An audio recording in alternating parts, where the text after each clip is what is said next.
بنيتي بنيتي بنيتي مقامها في مهجتي إن كان لي من فتنة في العمر فهي فتنتي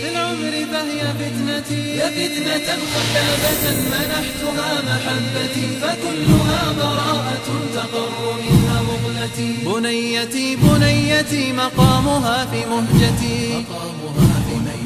إن كان لي من فتنة في العمر فهي فتنتي يا فتنة خلابة منحتها محبتي فكلها براءة تقر منها مقلتي وخطوة سحرية تنساب مثل النسمة وحينما تبسم لي تكسرني بالبسمة كأنما الدنيا تماما أصبحت في قبضتي أبدأ يومي دائما بقبلة من طفلتي لأنني أعود طفلا بعد تلك القبلة. اللهم وفقنا لما تحب وترضى. وبعد درسك وحكو سابسيسين يحي وسائل التربية الإسلامية للأولاد أما qaabka loo rabayn karo caruurta muslimiinta ah. darisku waxa uu ku saabsiisan yahay masalada ku saabsiisan tarbiyada tarbiyo dhan maaha siiba wasaaisha la adeegsado marka caruurta la tarbiyeynayo. waa daris ballaadhan run ahaantii laakiin waxaan isku dayayaa inaan soo koobo wakhtiga daraaddii. markaan ka warramayno in la tarbiyeeyo caruur iyo qaabka loo tarbiyeyn karo ama adawaadka ama qalabka ama waxa la adeegsan karo in la rabeeyo ilmo caruuri wax fudud maaha. ilaahi subxaanahu wa tacaala inuu baryo nebiguna calayhi salaatu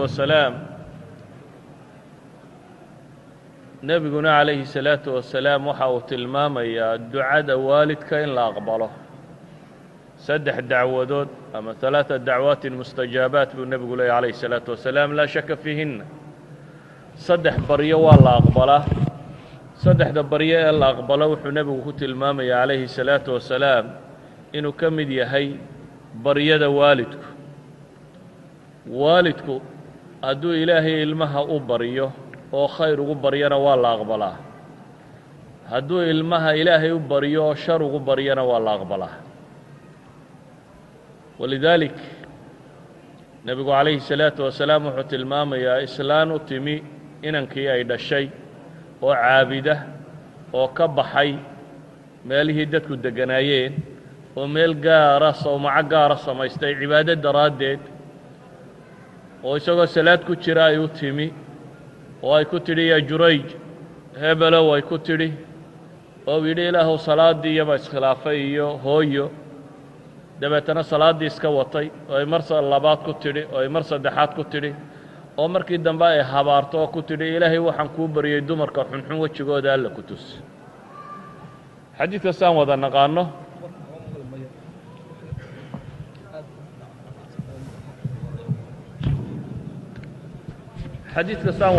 waxa uu tilmaamayaa in dumarka xunxun ilaahay wejigooda tusay ninkii isagoo haddana xadiidku uu tilmaamaya inay ahaayeen saaxibu karaama. ninka kani uu ahaa nin karaamaadku ay ka dhacayeen. warkaa markaan soo koobo waxa weeyaan tarbiyada koowaad ee qur-aanka in badan aan ku aragnay ambiyadii oo ilaahay baryaysa rabbi hablii min aلصaalixiin. nebiyullaahi ibraahim oo leh wajnubnii wa baniya an nacbud alasnaam.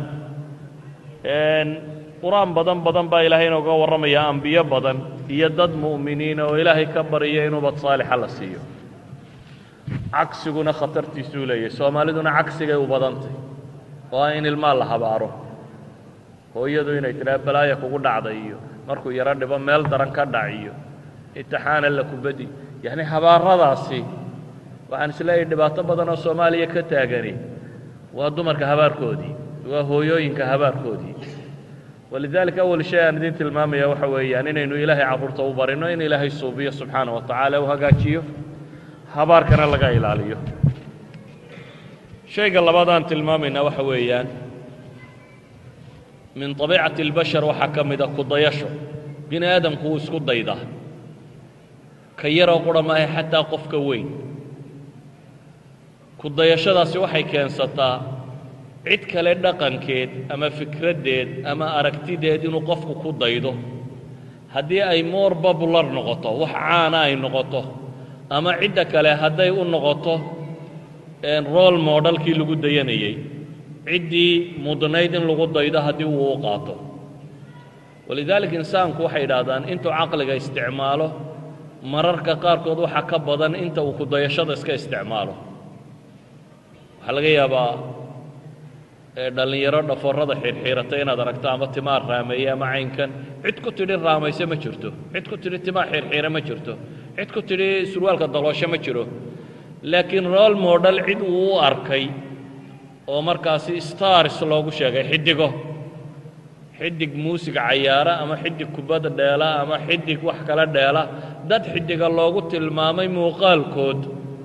ayuunbuu jeclaystay inuu ku daydo idan asal waxa ah insaanku inuu jeceliya ku dayashada marka uu yar yahayna waa ka sii gaar waayo ilmaha yari waxa ugu horreeya wax ku bartaa waa muxaakaa waa taqliid ilmaha yari waxyaabaha ugu horreeya wax ku barta xataa afka maxaa lagu bartaa afka carruurtu barato dee iskuul lama geeyo af looma soo dhigo afka hooyadii iyo aabbihii ku hadlayaan dhegtiisa markuu ku soo noqnoqdo ayuu tijaabiyaa inuu xarfahaa odhan karo maalinba siduu xaraf u soo saaraya ama midh u soo saaraya ku dayasho uu u wado ayuu luqada tan sugaa luqada aabbihii hooyadii ku hadlaan sida awgeed ayaa ilaahay subxaanahu wa tacaala rususha markuu soo dirayo lama soo dirin buugaag qudha oo sida wixii loogu talagalay in basharku ku dhaqmo qur'aan qudha lama soo dirin ee waxaa la soo diray rasuul bini aadam oo soconaya oo waxaad u baahantahay u baahan oo waxaad dareemayso dareemaya oo saaad u fakerayso u fakeraya oo haddana qur-aan socdo ah haddana ku dhaqmaya qur-aankii si uu u noqdo dadka role model uu ugu noqdo mathalulaclaa wixii korreeye ay ku dayanayeen si uu u noqdo ولذلك أي إلهي القرآن سبحانه وتعالى ويقول لقد كان لكم في رسول الله أسوة حسنة وحيدين كسغن إلهي رسول كيسة كد يشفي عنبا رب إليه سبحانه وتعالى أما القرآن كنت إلهي نبي كور رمي أي ربي وحلي أولئك الذين هدى الله فبهداه مقتده كوا كان وكوي ربي سبحانه وتعالى ودورتي تعالى وحو قرآنك وكت الماما يا مركة أولئك الذين هداهم الله فبهداه مقتدي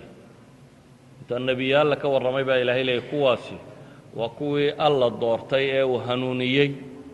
هنون كوضا كقضيو سيداو قادو حينو لانا هاي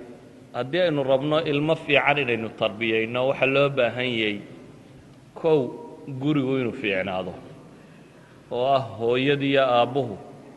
inay tusaale u noqdaan da'diisu ilmaha markay yar tahay dunida cidda ugu weyne uu yaqaana waa aabihii hooyadii wuxuu haystaa aabbihiina rag inuu u fiican yahay hooyadiina dumar inay u fiican tahay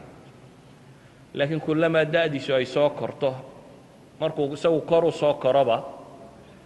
dheerarka aabbaha iyo hooyaduna hoos bay u soo gaabtaan oo intuu markii hore u haystay waa ka soo gaabtaan ama waa ka soo yaraadaan walidaalika baa ilmuhu markuu dhowriyo 10 jir gaadho wuxuu bilaabaa muran iyo dood iyo inuu in badan wax naqdiyo sababtu waxa weeyaan awal modelkii uu haystay aadka ula weynaa ayaa intii hore ka soo gaabta oo ka soo yaraada waxay u baahan yihiin markaa ilmuhu intuu yariyey in la baro cidda role modelka oo ama cidda uu ku dayanayo in la baro nabiga calayhi salaatu wasalaam in la baro saxaabadii nebiga in la baro dadka saalixiinta ah inta uu yaryay inuu barto cadaaladda inta uu yaryay inuu barto infaaqa waxbixinta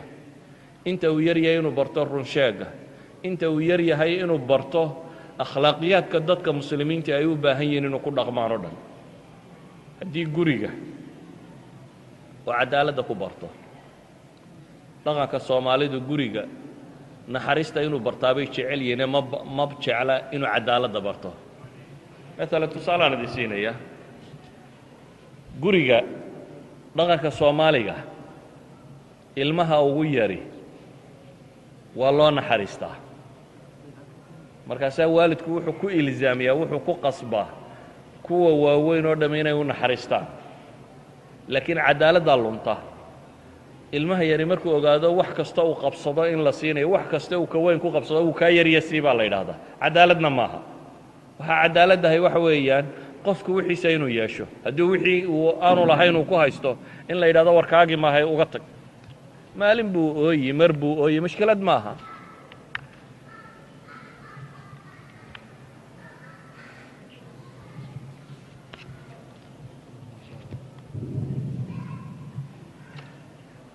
raalli ahaada waa codku male waa iska liitaa. ilmaha yari maalin buu ooyi ama mar buu ooyi, laakiin bacda dalik wuxuu baran doonaa cadaaladda. wuxuu baran doonaa qofka kale xaqiisa inuu ilaaliyo, walow walaalkiina ha ahaadee. ka weyn haddii lagu qancin karo waa walaalkaayo u naxariiso waa sax, laakiin can طawcin waa inuu ugu qancaa. maaha inaad ku khasabto tidhaa uu kaa yaryahay ilowba ilow sii. uu kaa yaryahay xoolo kuma leh. qof waliba wixiisuu leeyahy. waxaan misaalkan u bixinayaa inuu qofku intuu guriga joogo uu barto. waa sababta ilmaha soomaaliga yurub waxaa caan noqotay marka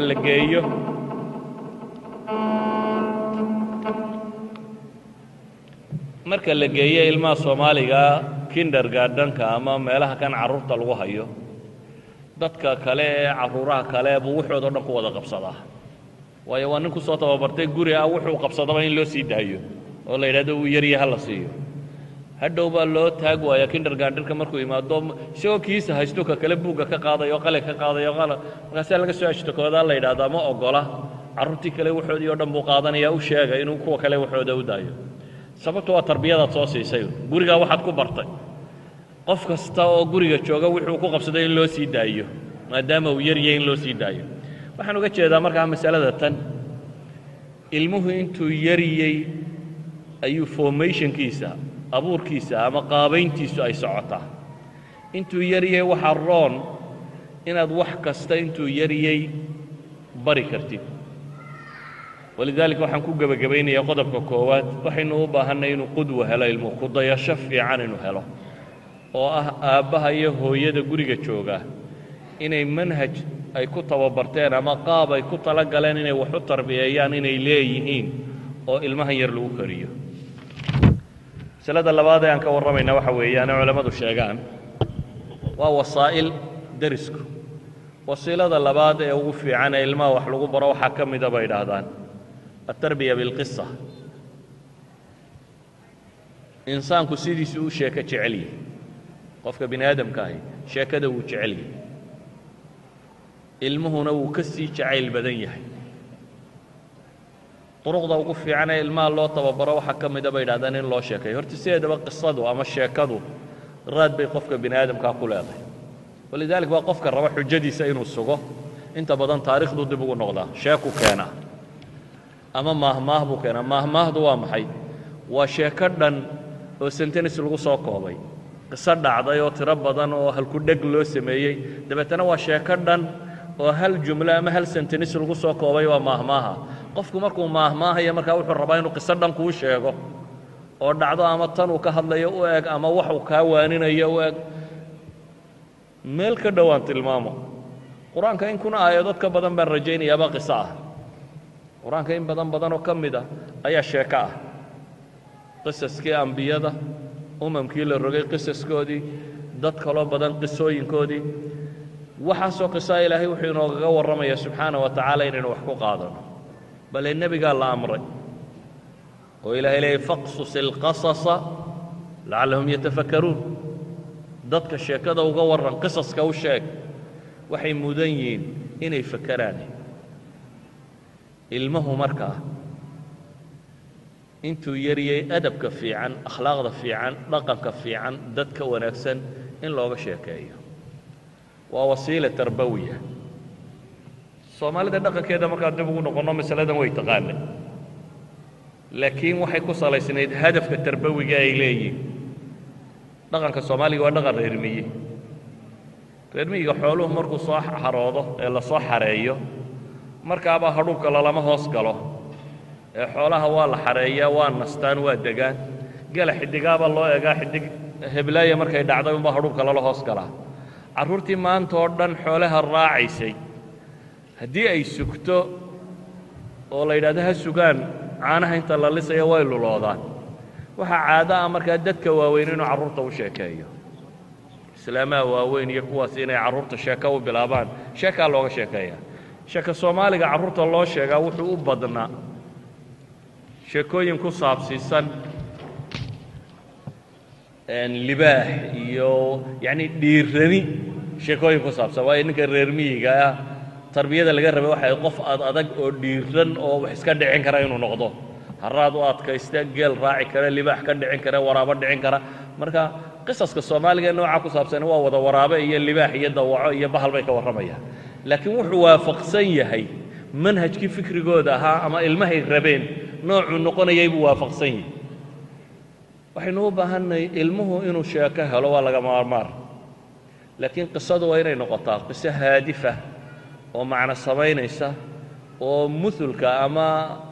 afkaarta la rabo in ilmaha loo gudbiyo weeleeya weliba ilmahan dambe mucaasarka ahina siiba dugsi hoose markuu dhigto waxbay akhriyaan inan yar baan arkay oo shahaado la soo siiyey dugsi hoose ku jirtaa muddo yaroo 2-3 bilood ka dhadhow ayay 5 kun oo bayj akhriday waa inan yaro soomaaliyeed shahaada la soo siiyey 5 kun oo bayj inay soo akhriday كل هذه القراءة waxay ku salaysnayd laakiin de wixii uun iyagu ay siinayeen ama bookiskay u dhiibayeen ama qaabkay rabeen inuu fakaro waxaynu u baahannahay ama af Soomaaliya ku qoraato ama af Ingiriisi ku qoraato ama af Carabi ku qoraato luqad uu qofkani garanayo ama qisas buugaaga ama kuwa waalidku ka sheekeeya ama macallinku ka sheekeeya ama waxa kan laga sheekeeyo waa asaaliibta dhalinta yar yar ugu tirada badan lee lagu raadeeyo maskaxdiisa wax loogu sheegi karo ولذلك بقى النبي عليه الصلاة والسلام قرآن بدن وقصصه إلهي كسود دجيي أحاديث النبي مركا دركتو قصص ضبط بدن بقصة أروري دل يرد مرة دل يرى خباب بن الأرض اللي يهداوي يمين النبي وكعبنا إياه غير ما كدبتي مشكلة دي اللي جيستي سو كعبده هر كذا شيفة النبي عليه الصلاة والسلام وحكيري وردتك يدين كيدين كهر ريم متكود أنت الله سوق بطابة دفعت بره laftiyo hilibka lagu kala saarayay ama inta la soo qabtaba miishaar madaxa laga saarayo laba loo kala jarayay waxa soo dhamina diintooda kama celinaynin ee ilaahay baan ku dhaartay diinta tan ilaahay uu gargaari doona ilaa ya sanciya xadramowt dhexdooda qofka muslimka intuu iska socdo aanu cidna ka baqi doonin alle mooyane subxaanahu wa tacaala yacni nebigu si uu ninkan wax uga dhaadhiciyo wuxuu u soo qaatay qiso horoo dhacday ama qisas horoo dhacay dad hore iyo wixii ku dhacay iyo ninkan wuxuu ka cabanayaa la iswaafajinayay idan waxay dhahaan mawduuca qisadu waa usluub min asaaliib tarbiya waa qaab ka mid ah qaababka carruurta loo tarbiyeeyo waxaa ka mid ah qaababka carruurta loo tarbiyeeyo oo aan soomaalida agteeda buurayn in la qanciyo soomaalidu ilmaha waxay ula dhaqatay inaan waxba fahmaynin waxbaba kala garanaynin dan siduu sakna caskariya ku jiray ula dhaqmataa sidii qof xere military ku jira xerada militariga awaamirun baa layso siiyaa saayeel saaqabo waxaa ka samee ciddii awaamirta khilaaftana waa la ciqaabaa un waa nidaamka militariga oo askarta lagula dhaqmo guryuhu xerye military maaha haddaad un guriga markuu odaygu soo galo awaamirun uu bixiyo islaantu markay soo gasho awaamirun ay bixiso carruurta wixii awaamirtaa khilaafa xer ciqaabeed un la mariyo mid guri lagu xidhayo mid la garaacayo mid wax kale la sameeyaba ma aha si saxa sida sax ahi waxa weeyaan ilmuhu waxbuu fahmi karayaa kow in la isku dayo in la qanciyo mas'alada waddannadan aynu nimi weynagaga fiican yihin waxaad arkaysaa qof weyn oo ilmo yar wata oo u sheekaynaya oo u sabrayo ilmuhu carcararayo kolba meel istaagayo intuu soo qabto wax u sheegayo waxani waa mamnuuc ma fiicna kani lama ogola wax u sheegayo waa yahay leeyo raacayo laakiin masaladaasi inta badan waxay ku salaysantahay wax sabir la yidhaahdo iyo dulqaad soomaaligana waa meelaha habaarku kaga dhacay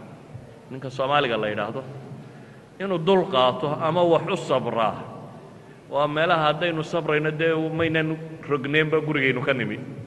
haddii inuun sabiru jiro ama in uunu dulqaad jiri karayo ilmuhu wuxuu u baahan yahay in loo sabro loo dulqaato wuxuu u baahan yahay in loo sheego wax laga qanciyo walow as'iladu ku weydiinaya carruurtu way su'aal badan tahay waa xaqiiqo jirta walow su'aaluu ku weydiinaya xataa ha kakanaadaanna maalan nin dhallinyaraa baa nebiga u yimi calayhi salaatu wasalaam markaasu wuxuu ku yidhi isagoo nebigu saxaabadii la fadhiyo la wada fadhiyo ayuu intuu u yimi u yidhi waxaan rabaa anigu dee dumarkaan u baahanee in lay fasaxaabaan raba aan sinaysto waa su'aal goob nebi moxamed fadhiyo timi nin dhallinyaraha ka timi waxa uu dalbanaya waxa weeyaan aniga zinada ha lay oggolaado anigu in lay fasaxo ayaan doonayaa buu yidhi dabeetana dadkii baa hadlay nebigu wuxuu yidhi aamusa war soo dhowow adiguna ma maagin ma caayin waxba kuma samaynin wuu soo dhoweeyey ilmihii ninkii yaraa wuxuu yidhi soo dhowow wuu soo dhowaaday ilaa uu nebiga hortiisa fadhiistay calayhi salaatu wasalaam dabeetana nebigu dood caadiyuu la sameeyey wuxuu yidhi waxaan ku weydiiyo hooyadaa ma la jeceshay markaasuu yidhi may hooyada xaggeeda in la maro ma rabo wuxuu yidhi dumarka kalena qaar un bay hooye u yihiin oo aan la jeclayn wuxuu ku yidhi nebigu calayhi salaatu wasalaam inantaada ma la jeclaan lahay markaasuu yidhi may inantaydana ma raba inay rag ka haystaan wuxuu ku yidhi dumarka kalena rag un bay hablahoodii yihiin oo aan la jeclayn nebigu wuxuu ku yidhi calayhi salaatu wasalaam walaashaa ma la jeceshay may buu yidhi haddana nebigu wuxuu weydiiyey eeddadaa ma la jeceshay may buu yidhi wuxuu weydiiyey habar yartaa ma la jeceshay haweenkii ku xeerraa isaga ninkani ama hooyaa dhashay inan buu dhalay ama walaal buu layey eedday u tahay habar yar bay u tahay intan miyaad la rabtaa buu yidhi inay zinaystaanoo suuqa galaan wuxuu yidhi maya ilaahay rasuulkiisiyo kuwa lama rabo wuxuu yidhi kuwa kale aad ku socotaana nin cid un bay u yihiin habar yar iyo eedde iyo hooyo iyo inan ay u yihiin dadka kalena lama jeclaa zinadan dadkooda deetana soo dhowow buu nebigu ku yidhi calayhi salaatu wasalaam intuu laabta gacanta ka saaray ayuu muu maagin manuu caayine waa u sii duceeyey allahuma akfir danbah waطahir qalbah waxsin farja waxasin farja nebigu calayhi salaatu wasalaam wuxuu ku yidhi ilaahu kan dembigiisa dhaaf oo qalbigiisa daahiri oo farjigiisa u dhowr waxay culimmadu yidhaahdaan ninkii ilaahay ducadii nebigu u aqbalay wiilkii yaraa oo gabadh dambe dib uma eegin masalada maxaan uga jeedaa waxaan uga jeedaa inuu isku dayey nebigu calayhi salaatu wasalaam inuu qanciyo oo ka qanciyo kala doodo zinadu wax xun inay tahy afkana aan lagaga boodin waxba laakiin wax loo sheego si uu u qanco waayo qofka bini aadamka wax kontaroola qalbigiisa ugu fiican inuu qofku waxaan ku qanco isaga ay ka timaado bale masaa'il taa ka adag baa qur-aanka ku taalla qur-aanka waxaa ku yaalla nebiyullaahi ibraahim oo ilaahay u waxyooday oo mas'ale adag loo waxyooday isagoo gaboobay oo aan carruur hore u dhali jirin oo hal ilmaa dhalay ilmihii inuu gowraco ayaa ilaahay u waxyooday nebi ibraahim iyadoo la eegaya bal nebi ibraahim inta casiimadiisu gaadhsiisantay haddii adiga intaa laguu sheegi lahaa oo aad ku qanci lahayd inaad fuliso waxaa laga yaabi lahaa inaad tidhaahdo dee kaa yar malaa ku yeeli maaye isagoo meelahaa taagan intaad luqunjibaadho midida mari ha ku dhaafee ilaan ilaahay baa yidhi gowracay laakiin nebi ibraahim sidaa ma yeeline waa u yimi wuxuu ku yidhi yaa bunay innii araa fi lmanaami annii adbaxuk fandur maada tara wiilkaygiiyow riyaa ilaahay igu tusay riyada ambiyaduna waa waxyi teenna lama mid aha riyaa ilaahay igu tusay anigoo ku gowracaya ee fandur maada tara bal hadda u fiirso adna maxay kula tahay yacni qofka waxaad arkaysaa aabbahan iyo inankiisa cilaaqada ka dhexaysay intay gaadhsiisnayd kalsoonida la ysku qabay labaduba siday ilaahay u wada rumaysnaayeen waxaa laga talagelinaya waxa weeyaan in la gowraco ayaa la rabaa in lagu qanciyo o laga talageliyo dabeetana waxaa la yidhi waa lagu biraynayaaye maxay kuula muuqataa ibraahim tuu yeelay waxaa ka sii cajab badanayana wiilku tuu yeelay ma cararin ma dhuuman ma khiyaamayninoo ma odhan halkan ka soo noqonaya iskaba tegin waxba kale ma sabaynina isna wuxuu ku leeyahay yaa abati ifcal maa tu'mar aabba wixii lagu amray samee buu yidhi anigana satajidunii in shaaa allahu min aلsaabiriin adiguna wixii alla ku amray yeel aniga dhankaygana waxaad heli doontaa anigoo kuwa sabro ka mid ah qur-aanka ilaahay wuxuu inoo tilmaamayaa wakhtigani goormu ah falamaa balaga macahu sacya baa leh waa markii uu ismaaciiluun la shaqayn karayey waa ilmo 10 jir dhowr iyo 10 jir markaa maraya labadiiba ilaahay bay isu wada dhiibeen kadib markuu ibraahim damcay inuu bireeyo ayaa ilaahay qur-aanka wuxuu leeyay wafadaynaahu bidibxin cadiim waxaanu ku furannay wan weyn baa la yidhi baa la keenay kii baa ibraahim qalay wiilkana iska sii daa baa la yidhi ilaahayna wuxuu ku sifeeyey nebi ibraahim inuu yahay waibraahiima aladii wafaa waid ibtalaa ibraahiima rabbuhu bikalimaatin faatamahun ibraahimkii wax kasta dhammaystiray ama ibraahimkii ilaahay itixaamadii oo dhan ku guulaystay abulambiyaa qisada waxaan uga jeedaa markaa masaa'ilkeeda kale kama hadlaya laakiin hal masalo waxaan ka hadlaynaa waxa weeyaan rabaayad kalsoonida dhex taallay aabbahan iyo inankiisu inay gaadhsiisnayd in laga wada hadlo iyadoo la isgowracayo arrinka laga wada hadlaya uu yahay in ka yar la gowraco oo uu ku qanci karo in aabbihii gowraco oo uu aqbali karo in birta la mariyo waxaan leenahay marka ilmuhu iyo aabbuhu hadday kalsoonidaasi dhexdooda abuuranto oo la isqancin karayo waa wax fudud noloshu in la wadaago qur-aanku wuxuu inoo tilmaamayaa nebi yuusuf oo ilmo yara oo daa nolosha waxa uu ka soo arkee xataa riyadiisa aabbihii uga warramaya yani xidhiidhka aabbahan iyo ka dhaxeeya ilmahan bay tilmaamaysaa adiga waxaa laga yaabaa hadduu kula hadlo markaad afka kaga booddo hadduu magaalada soo gubo inaanu kuu sheegin waayo xidhiidhka idinka dhexeeya mid awaamir iyo dagaal ah laakiin nebi yacquub inankiisu wuxuu uga warramayaa maaha wuxuu soo arkay oo qura xataa markuu riyoodo wuxuu ku riyooday ayuu aabbihii la wadaagayaa markaasuu wuxuu leeyahy id qaala yuusufu liabihi yaa abati innii ra'aytu 11 kawkaba waالshamsa wاlqamara ra'aytum lii saajidiin aabo waxaan arkay 11 kawkab iyo cadceedda iyo dayaxoo ii sujuudaya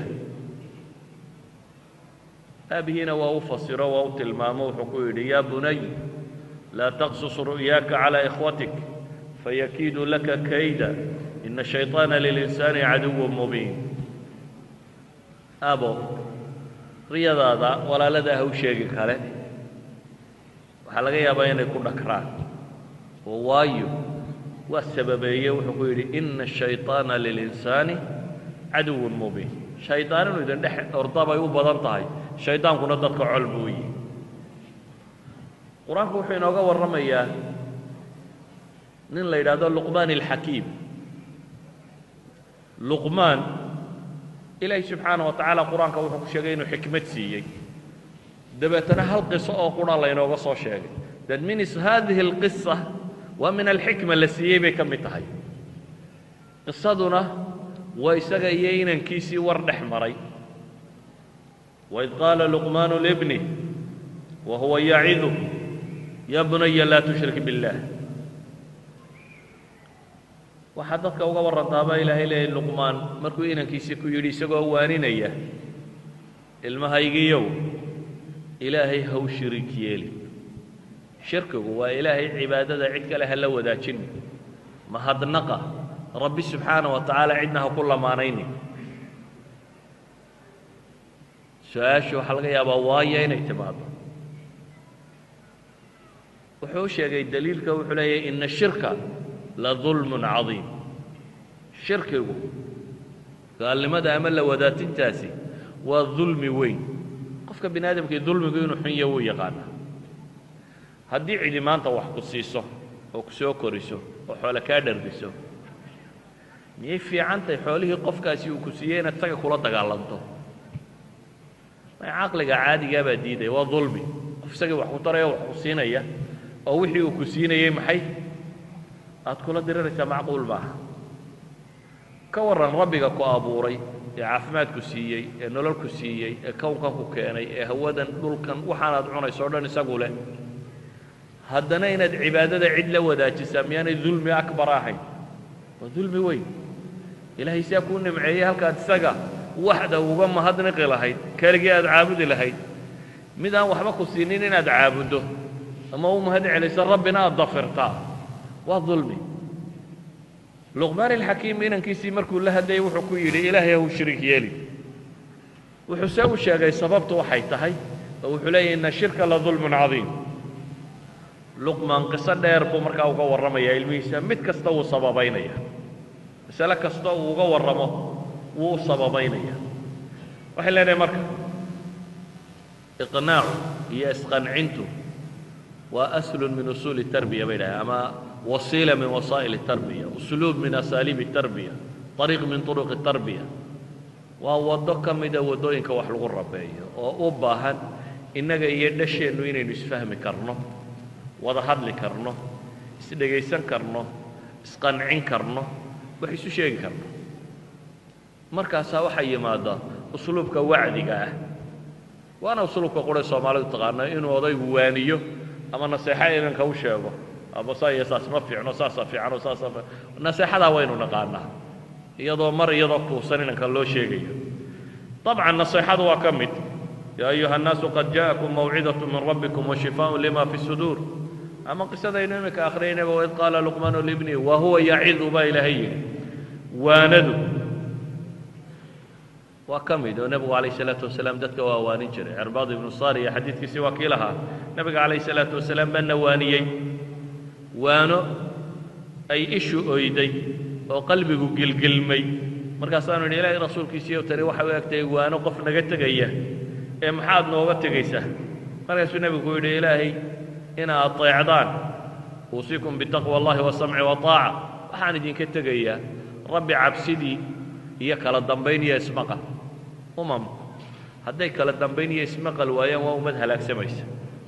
nebigu wuxuu ku yidhi calayh الsalaatu wasalaam dardaaran waxaan idinka tegaya kow ilaahay inaad ka cabsataan laba inaad kala dambaysaan xataa mid addoon xabashiina madaxa idiin noqdo yacni bulshadu qof ay markaa yeesaysay ama bulshada qof aan ka mid ahayn ama dadkeedii mudnaanshiyaha lagu yaqaanay aan ahayni xataa kaasi hadduu madax noqdo in la maqlo oo la ateeco xadiidka kani waxa uu tilmaamaya waanadu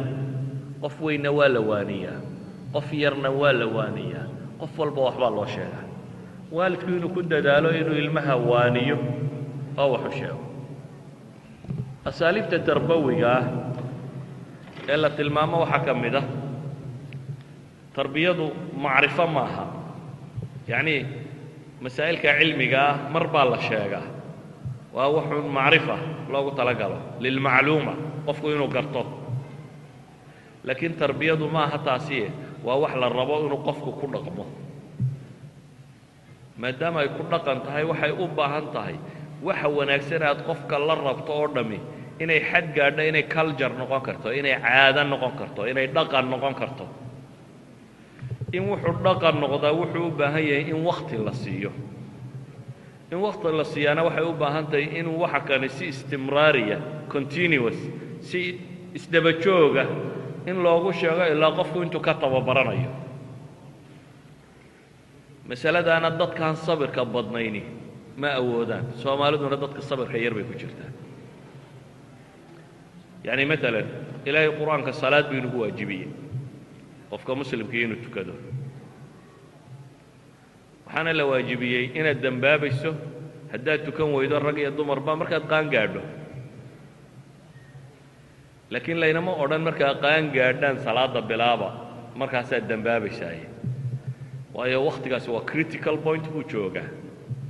waxay ahayd wakhtigaa markuu soo gaadho inuu noqoto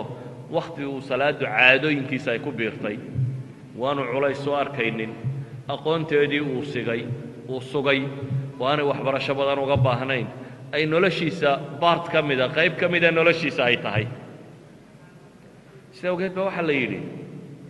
ilmuhu markuu yar iyo 7 jir yahay salaada bara baa la yidhi 7 jir 7 jir waa xaddu tamyiiz waa wakhti uu qofku wax kala sooco sidaa ogeed wakhtigaa waxaa bartaan baa la yidhi salaada oo wakhtigaa waxaad baraysaa طahaaradii iyo saa loo طahaaro qaato waxaa la barayaa dee waxaan uu akhrinaya markuu tukanayo qur-aankii uu akhrinayey faatixadii uu akhrinayey adkaartii kale uu akhrinayey hay-aadkii uu tukanayey laakiin waa ilmo yar waajibkuma aha waxaa laga yaabaa mar inuu 2 salaadood tukado haddana kaa baxsado mar kale xabad tukado iska tago mar kale 3 salaadood tukado wado laakiin waxaa lagu yidhi 3 years dulqaadkaa ogolow inuu iska baxbaxsado ah trainingku si ha socdo adiga dhankaaga trainingka adigu positive ka ahaw taagnow inaad bixinayso hadduu iska baxbaxsado waxbaa ku ciqaabin 10 jir markuu gaadho baa la leeyahay waa in la ilzaamiyaa waa in lagu maagi karaa hadduu ka baxsado waayo 3 sannadood buu training ku soo jiray 3 ama 4 sannadood 7 jir 8 jir 9 jir 10 jirkii hadda weeyaan waa 3 sano ama 4 sano 3 sano imise salaadood baa la tukan karaa yacni marka maalintiiba 5 salaadood ay ahayd ee 360 maalmood wax ku dhodhow aad ku dhufato almost waa 1500 ee aad 3 kale ku waa 5,000 oo salaadood wax ku dhodhow 5,000 oo salaadood baa lagu yidhi training ha ku qaato markuu soo gaadho 10 jir salaada ha wada baa la yidhi laakiin weli aakhire dembi loo qori maayo waxaa dembi loo qorayaa marka uu gaadho maxay qaangaadh tani waxaa la rabaa waxa qofka noloshiisa yawmiga ku biiraya inuu wakhti hore lagu tareengareeyo uu la soo qabsado ilaa iyo markuu qaangaadhe uu weynaado ay ka mid noqoto noloshiisa caadiga ay ka mid noqoto oo qofku aanu dhib aanay ku keenin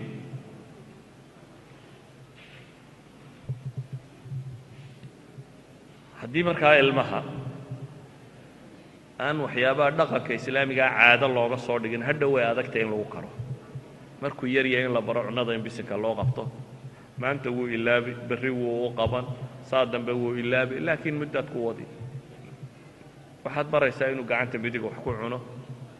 maalmaha hore bidixdu ku bilaabi markaasaad ka qaban maalmaha ku xiga wuu ku bilaabi markaasaad odhan doontaa midigtaadii waa tee markaasuu garan doonaa inuu qaldan yahay oo uu midigta ku bilaabi laakiin marka dambe si automatic unbuu midigta ugu cuni doonaa bidixda iska ilaabaya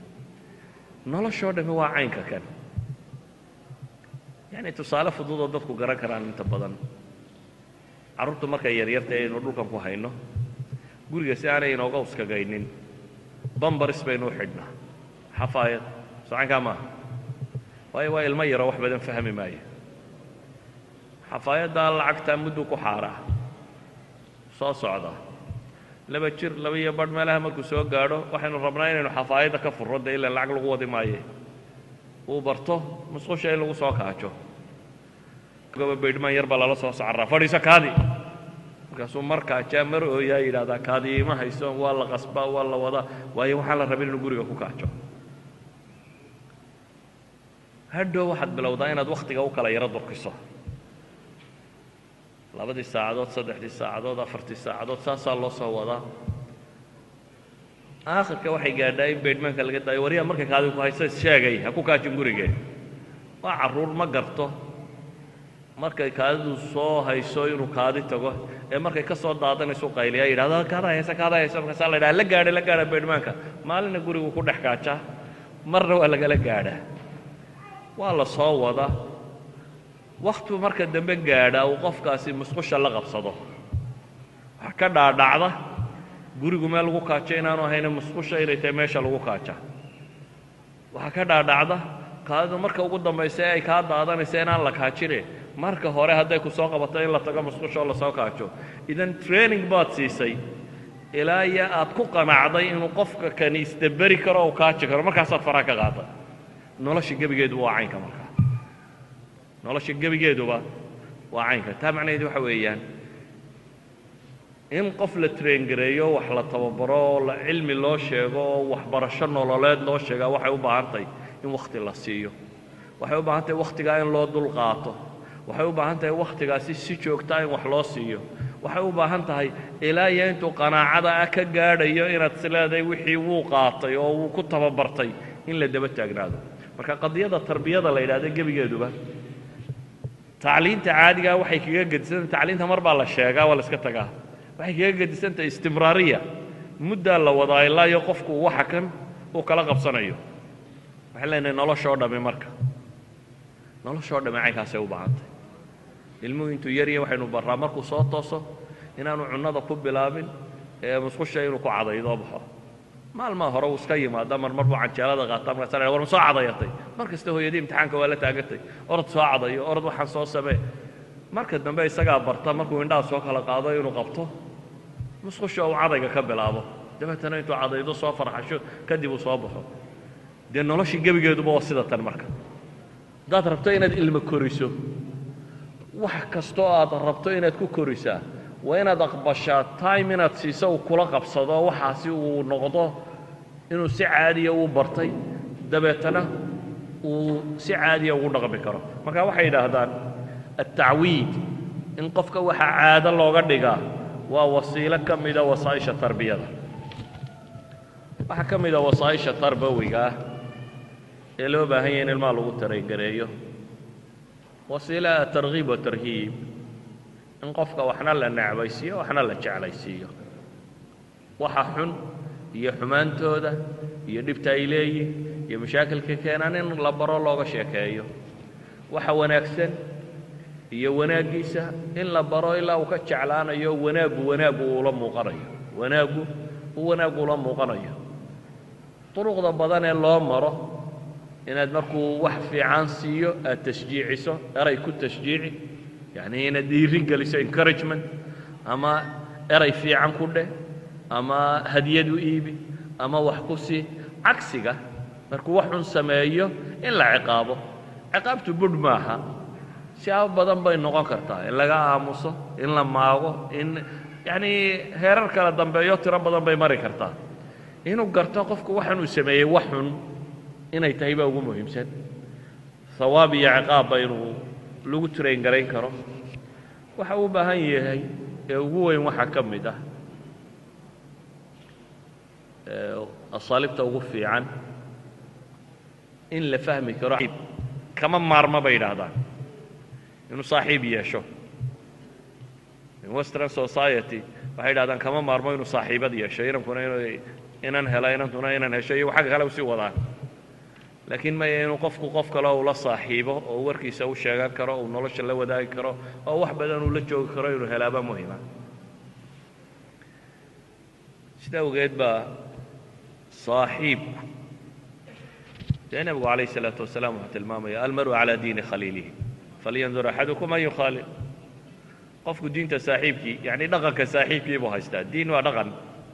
qofku dhaqanka saaxiibkii buu haystaa qofkiin ha eego cidda uu la saaxiibayo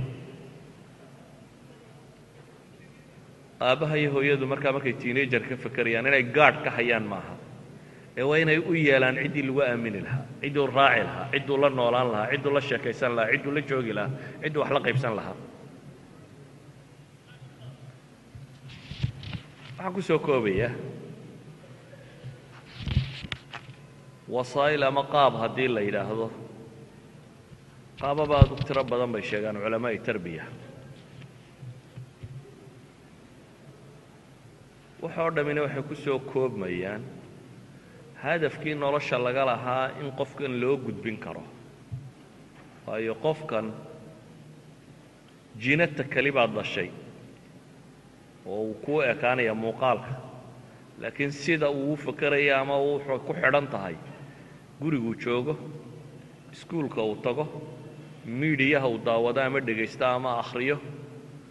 suuqa uu la kulmo intaasaa waxay kawinaan qofka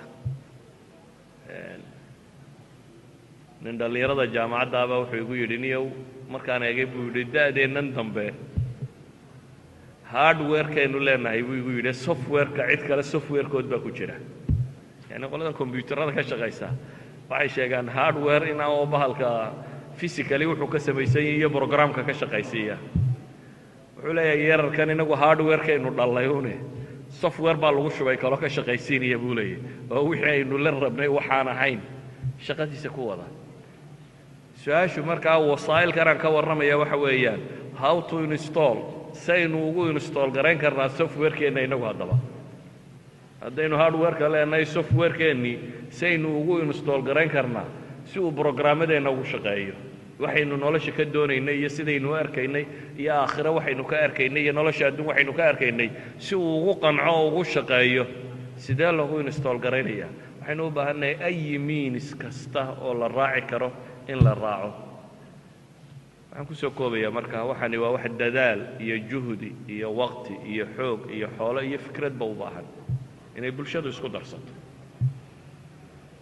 keenna macallinka iyo keenna wadaadka midna qofkiisoo qura ma hayn karayo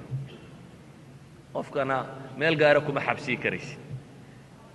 qofku bulshuu ka tirsan yahay marka waxaynu u baahannahay inaynu ururadeenna iyo masaajideenna yeelanno waxaynu u baahannahay iskuulladeenna iyo sistamkeenna inaynu yeelanno waxaynu u baahannahay naadiyadeenna iyo dhulkaynu ku cayaarayna inaynu yeelanno waxaynu u baahannahay inaynu bulsho jirta noqonno laakiin haddaad ku tala gashaan individualist qofba intuu meel dego inuu ismaamuli karo ilaa umaad expertka ugu weyn ahaatid waxba ma wadi karaysid ama expert noqo ama sheekh noqo ama miskiin noqo waxba ma wadi karaysid waxaad wax noqon karnaa markii waxaynu wada aaminsannay cidda aaminsan intaynu ururinno aynu wax wada yeelan karno sidaasoo qura aynu ilmaa u heli karno miidhiye ka warramaya waxaynu rabnay iskuul ka warramaya waxaynu rabnay guri ka warramaya waxaynu rabnay naadi ka warramaya waxaynu rabnay waayo hadduu ilmuhu tanaaqud ku dhaco isburin hadduu ku dhaco waa mushkilad guriga waxaad maanta o dhan ka lahayd way wanaagsan yihin haddii iskuulka lagaga yidhaahdo way xuntay ama waxaad guriga maanta o dhan ka warramaysay ee way xuntay soo sharxaysay haddii iskuulku uu ka sharxo inay fiican tahay dee dhib bay noqonaysaa laba vaaliyo kala gedisan baa ilmihii tanaaqud welina muu gaadhin da'dii uu caqligiisa si toosa intuu u isticmaalo uu wax naqdin lahaa wax critikiska uu isagu isticmaali lahaa uu isku fillaan kari lahaa ee wuxuu u baahan yahay wakhtiga uu cid kale ku dayan lahaa inuu joogo marka waxaan idinku soo koobayaa haddaad rabtaan inaa ilma dhulkan ku rabaysataan ilaahay barya midoobana sala allahuma calaa nabiyi moxamed wcala alih w saxbi waslem